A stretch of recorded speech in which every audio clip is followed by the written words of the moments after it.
Bueno, ahora retomando entonces el segundo tratado del gobierno civil de John Locke, esta sesión está dedicada exclusivamente al capítulo 5, titulado de la propiedad. Como saben, existe esta imagen de que John Locke es el ideólogo de un sistema de propiedad absoluto, un sistema de propiedad basada en una concepción radicalmente individualista, que se le conoce como el individualismo posesivo. Y en razón de esta concepción, pues John Locke sería quien elabora una justificación de un derecho ilimitado a la propiedad privada. Y en efecto, John Locke hace un poco en este capítulo ese ejercicio cuasi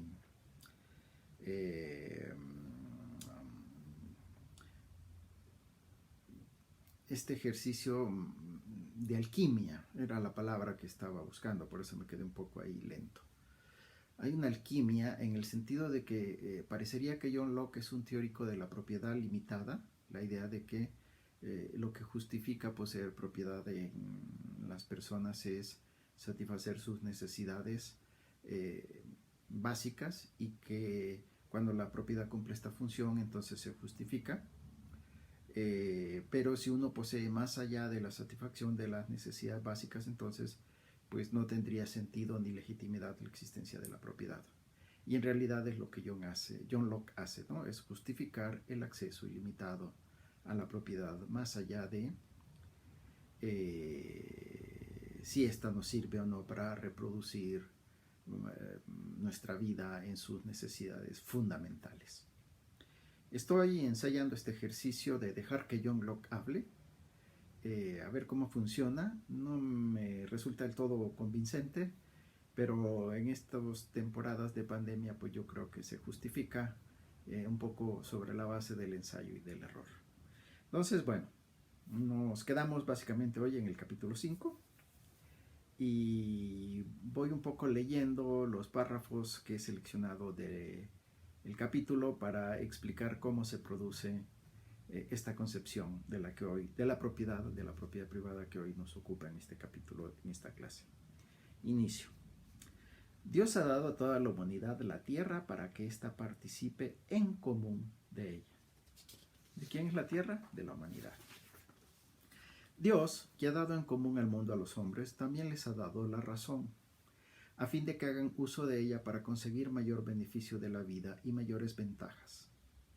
La tierra y todo lo que hay en ella le fueron dados a los hombres para soporte y comodidad de su existencia. La tierra es de todos. Los frutos de la tierra y las bestias pertenecen a la humanidad comunitariamente. Nadie, dice John Locke, tiene originariamente un exclusivo dominio privado. Y nadie tiene que haber necesariamente algún medio de apropiárselos. Cada hombre tiene una propiedad que pertenece a su propia persona, ¿no? Y a esa propiedad nadie tiene derecho excepto él mismo. Todos tenemos derecho a algo que solamente es nuestro, dice John Locke. ¿Qué es eso? Nuestro cuerpo. El trabajo de su cuerpo y la labor producida por sus manos, ¿ven cómo lo formula? El trabajo de su cuerpo. Todos somos dueños de nuestro trabajo. El trabajo de su cuerpo y la labor producida por sus manos, cualquier cosa que él saca del estado en que la naturaleza la produjo y la dejó, y la modifica con labor, añade a ella algo que es de sí mismo. Es por consiguiente propiedad suya, pues al sacarla del estado común en el que la naturaleza la había puesto, agrega a ella algo con su trabajo, y ello hace que no tenga ya derecho a ella los demás hombres. Todo aquello que yo le añado a cualquier objeto o producto natural en razón de mi trabajo, ese añadido es la justificación de la propiedad. Vemos en las tierras comunales que siguen siendo tales por virtud de un convenio que la apropiación de alguna de las partes comunitarias empieza cuando alguien las saca del estado en el que la naturaleza las ha dejado.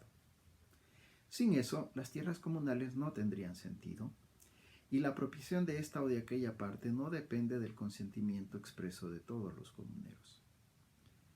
¿Ven? Las tierras comunes no tienen mayor sentido ni justificación si no se les añade valor, diríamos en un lenguaje moderno, ¿no? Y la añadidura de ese valor ocurre en función de la labor, el esfuerzo que yo le pongo a esa tierra natural que está ahí para obtener de ella algo que yo necesito. Bien. Sin embargo, ven como aquí John Locke plantea que el trabajo es la base de la propiedad, pero el trabajo proporciona un derecho limitado a la propiedad. El trabajo, cito literalmente, dice Locke, no da derecho a la propiedad ilimitada de las cosas. Da derecho solo a lo que necesito para reproducir mi vida.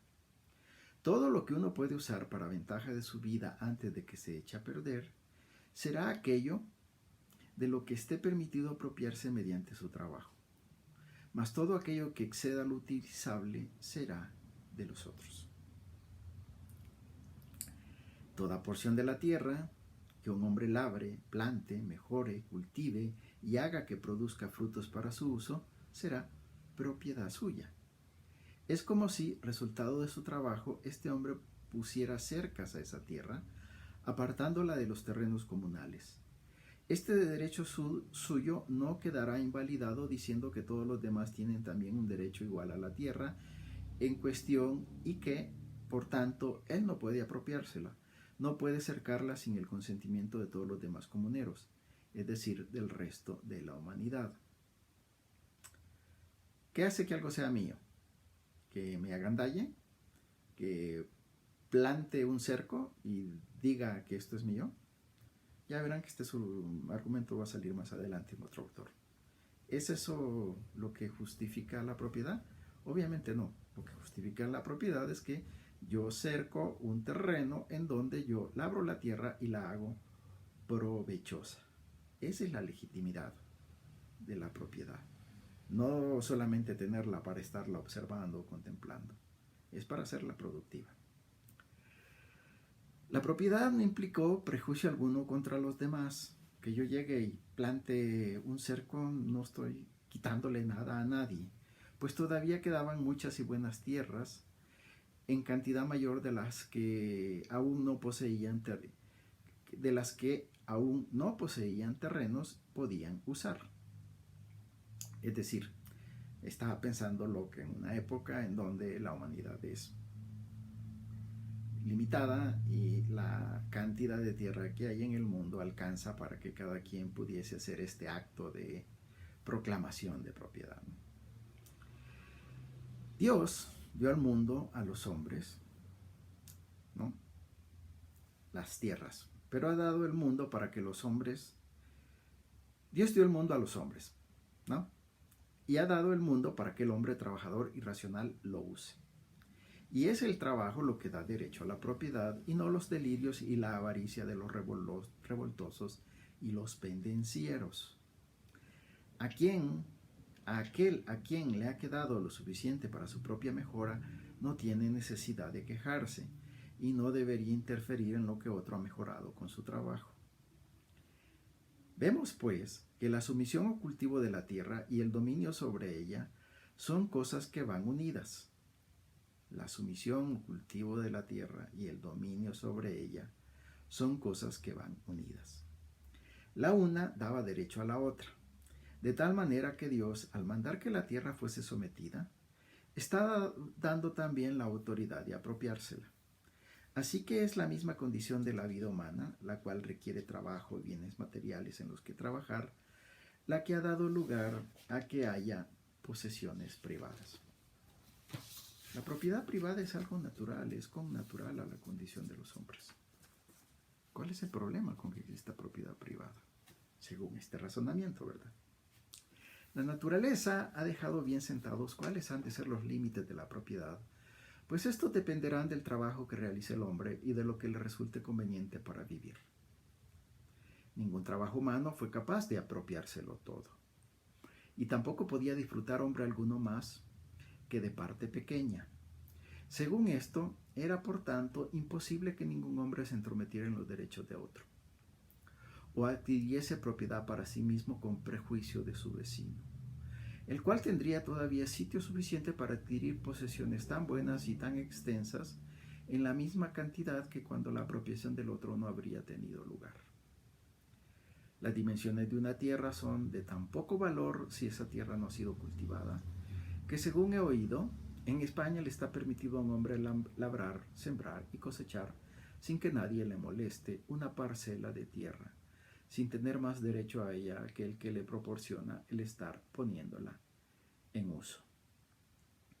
De modo que hay en el mundo tierra suficiente para abastecer al doble de sus habitantes.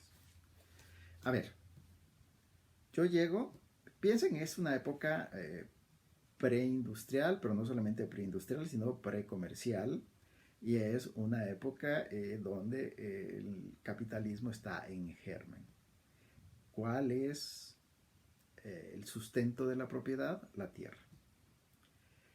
¿Cuál es el criterio para acceder a la tierra? El trabajo. ¿Cuánta tierra puedo yo poseer? Pues solamente la que puedo trabajar, por lo tanto allí hay un límite establecido. Yo puedo declarar que poseo, mis propiedades abarcan una extensión infinita, pero si yo no la puedo trabajar, es absurdo. Llega otro y tomará la parte que le corresponde de esa extensión infinita que yo he declarado que me corresponde, pero en realidad no me corresponde porque el trabajo, el cultivo, el dominio sobre esta tierra es hasta donde alcanzo yo a ejercerlo. Bien, ¿y ahora qué ocurre? Si yo cambio el criterio para fundamentar la propiedad, muy probablemente entonces también cambie los límites para justificar la posesión de esa propiedad. Y si ustedes ven, entre el párrafo 36 y el párrafo 37 del capítulo 5, ocurre esto que yo le llamo una interesante y curiosa alquimia. Ocurre esto que es el ejercicio genial ideológico de John Locke. Cambiar el criterio de la posesión y con lo cual cambia el criterio del derecho limitado al derecho ilimitado a la propiedad. Sustituyo el trabajo como fundamento para justificar la propiedad y lo sustituyo por algo distinto que es ¿qué? El dinero. El dinero, al sustituir al trabajo, es el que da el derecho a la posesión ilimitada de la propiedad. Dice John Locke al final del párrafo 36, ¿no? Hay en el mundo tierra suficiente para abastecer al doble de sus habitantes.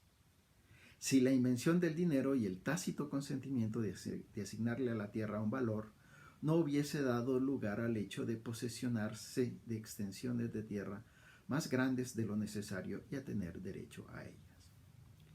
Es claro que en el principio, antes de que el deseo de tener más de lo necesario hubiese alterado el valor intrínseco de las cosas, el cual solo depende de su grado de utilidad para la vida de un hombre, y antes de que los hombres hubiesen acordado que una pequeña pieza de metal amarillo inoxidable e incorruptible tuviese el mismo valor que un gran trozo de carne o todo un montón de grano, los hombres podrían apropiarse con derecho mediante su trabajo de tantas cosas naturales como fuesen capaces de usar. Mas estas cosas no pudieron ser muchas, ni causaron prejuicio a nadie ahí donde una cantidad igual fue dejada para uso de quienes estuvieron dispuestos a emplear el mismo trabajo. Bien, el trabajo, dice John Locke, acrecienta la propiedad común de la humanidad. Sin embargo, pone un ejemplo, las tierras salvajes de América que no han sido cultivadas, en realidad no traen beneficio para la humanidad, son inútiles. El trabajo en efecto agrega valor a las cosas, pero solo de forma limitada, pues no impide su corrupción y descomposición, ¿no? Yo puedo tener un sembradío de frutas, un sembradío de legumbres, puedo cosecharlas, puedo almacenarlas, pero la propia caducidad, la propia naturaleza de estas cosas hacen que su valor desaparezca en la medida en que se echan a perder. Dice John Locke, retomo al autor. No hubo por lo general ninguna apropiación física de la tierra utilizada hasta que las familias se establecieron reunidas en grupo y construyeron ciudades. Y entonces, por consentimiento, fijaron los límites de sus respectivas parcelas y acordaron marcar límites entre la propia y la del vecino, y mediante leyes internas estipularon lo que era propiedad entre los componentes de un mismo cuerpo social, ¿no? Aparece la cooperación entre los hombres, aparece la necesidad de establecer reglas y leyes, y todo este proceso incipiente civilizatorio, que no es pasar de un hipotético estado de naturaleza a un orden social ya construido y establecido, sino que es un proceso gradual. Lo pueden ustedes ver en los parágrafos 38, 39, 40, 41, 42. Dice en el 42, ello muestra cuán preferible es tener muchos hombres a tener vastos dominios, y que el aumento de tierras y el derecho de emplearlas es el gran arte del gobierno, y que un príncipe que sea prudente y que mediante leyes que garanticen la libertad proteja el trabajo honesto de la humanidad y dé a los súbditos incentivos para ello, oponiéndose al poder opresivo y a las limitaciones de partido, pronto se convertirá en alguien demasiado fuerte como para que sus vecinos puedan competir con él. Pero esto lo digo a modo de discreción, ¿no? Entonces, es la coordinación del trabajo humano y la necesidad de establecer principios para regularlos los que son la base de la sociedad. Y este es justamente el arte del gobierno, el arte de la política. Entonces, es connatural a la propiedad privada el nacimiento de la civilización. La fuente de la civilización es la propiedad privada y las necesidades civilizatorias que emanan de este ejercicio de la propiedad privada, que en su origen se fundamenta en el trabajo y en la coordinación de ese trabajo. Vuelvo a Locke. De todo lo cual resulta evidente que aunque las cosas de la naturaleza son dadas en común, el hombre, al ser dueño de sí mismo y propietario de su persona y de las acciones y trabajos de ésta, tiene en sí mismo el gran fundamento de la propiedad. Y todo aquello que vino a constituir la mayor parte de lo que él empleó para procurarse apoyo, comodidad, cuando los inventos y las artes mejoraron las cualidades de la vida, fue completamente suyo y no perteneció comunitariamente a los demás, ¿no? En la medida en que yo innovo, en la medida en que yo agrego, en esa medida ya establezco la distinción entre la propiedad comunitaria y la propiedad privada. Parágrafo 45. Después, en algunas partes del mundo, ahí donde la población y el ganado habían crecido, y vean cómo aparece aquí el criterio, ya no es el trabajo.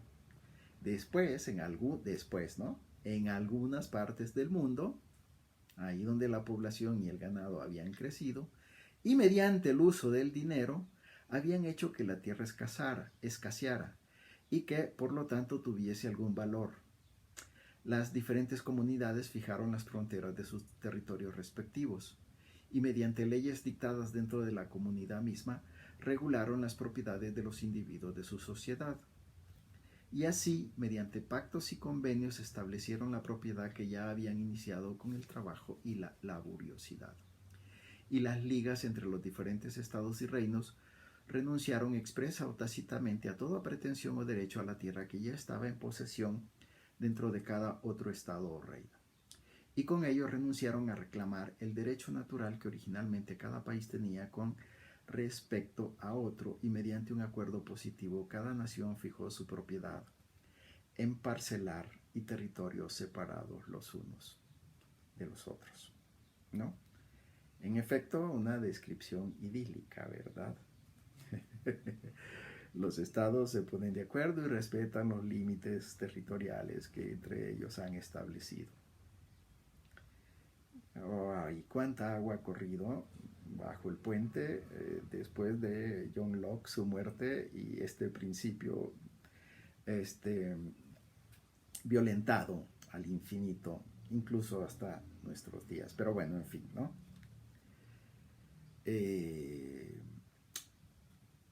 Ya no es la propiedad, perdón, ya no es el trabajo el fundamento de la propiedad. En la medida en que las sociedades se vuelven más complejas, en la medida en que los recursos naturales son disputados por un mayor número de personas, en la medida en que algunos de estos recursos, territorios, son más deseados que otros, en esa medida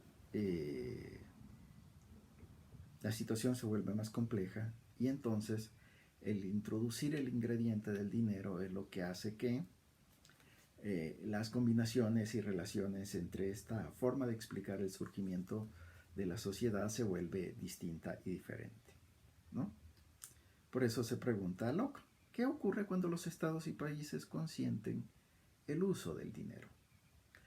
Dice, parágrafo 46. La mayor parte de las cosas útiles para la vida del hombre son generalmente cosas de poca duración. Si no son utilizadas para el consumo, se deterioran y perecen pronto. El oro, la plata y los diamantes son cosas que han recibido su valor del mero capricho o de un acuerdo mutuo, pero son de menos utilidad para las verdaderas necesidades de la vida. Y, dadas estas condiciones, ¿no?, apareció el trueque como institución que evolucionó hacia la invención del dinero. Las cosas tienen vida perecedera, las cosas prácticas, necesarias y útiles. Y los hombres encuentran conveniente intercambiar estas cosas mientras aún son útiles. Y al generar este intercambio, esta especie de trueque, al llegar a los límites que el trueque establece, surge la invención del dinero. Así fue como se introdujo el uso del dinero, una cosa que los hombres podían conservar sin que se pudriera y que por mutuo consentimiento podían cambiar por productos verdaderamente útiles para la vida, pero de manera corruptible. Y así como los diferentes grados de laboriosidad permitían que los hombres adquiriesen posesiones en proporciones diferentes, quien más trabajaba y se organizaba más tenía derecho a más, quien trabajaba menos o era más holgazán tenía derecho a menos. Así también la invención del dinero le dio la oportunidad de seguir conservando dichas posesiones y de aumentarlas. Ahí donde no hay nada que sea duradero y escaso, con valor suficiente para que merezca ser acumulado, no podrán los hombres incrementar sus posesiones de tierra, por muy rica que ésta sea. Ahora bien, ¿no?, aquí vuelve la alquimia de nuestro estimado John Locke, parágrafo 50. Ahora bien, como el oro y la plata, al ser poco útiles para la vida de un hombre en comparación con la utilidad del alimento, del vestido y de los medios de transporte, adquieren su valor únicamente por el consentimiento de los hombres, siendo el trabajo lo que en gran parte constituye la medida de dicho valor, es claro que los hombres han acordado que la posesión de la tierra sea desproporcionada y desigual. Pues, mediante tácito y voluntario consentimiento, han descubierto el modo en que un hombre puede poseer más tierra de la que es capaz de usar, recibiendo oro y plata a cambio de la tierra sobrante. Oro y plata pueden ser acumulados sin causar daño a nadie. ¡Wow! Al ser metales que no se estropean ni se corrompen, aunque permanezcan mucho tiempo en manos de sus propietarios. Esta distribución de las cosas, según la cual las posesiones privadas son desiguales, ha sido posible al margen de las reglas de la sociedad y sin contrato alguno. Y ello se ha logrado simplemente asignando un valor al oro y la plata y acordando tácitamente la puesta en uso del dinero, pues en los gobiernos las leyes regulan el derecho de propiedad y la posesión de la tierra es determinada por constituciones positivas. Bueno, pues esta es la alquimia del querido amigo John Locke, ¿no? El fundamento legítimo de la propiedad es el trabajo, pero en la medida en que las sociedades se vuelven más complejas y en la medida en que el intercambio surge y se consolida y desarrolla nuevas necesidades, en esa medida surge la invención del dinero. Y con el dinero las reglas cambian. Cambia la dinámica, cambian las justificaciones. El dinero permite acumular. El dinero es, en ese sentido, la fuente de la propiedad. Y el sentido de una sociedad civil, el sentido de tribunales, leyes y los marcos regulatorios de los seres individuales encuentran entonces su sentido último en regular el significado, el alcance de la propiedad privada. Bueno, dejo aquí entonces este capítulo para seguir en sucesivos capítulos con los temas sustantivos que estamos discutiendo de John Locke. Gracias.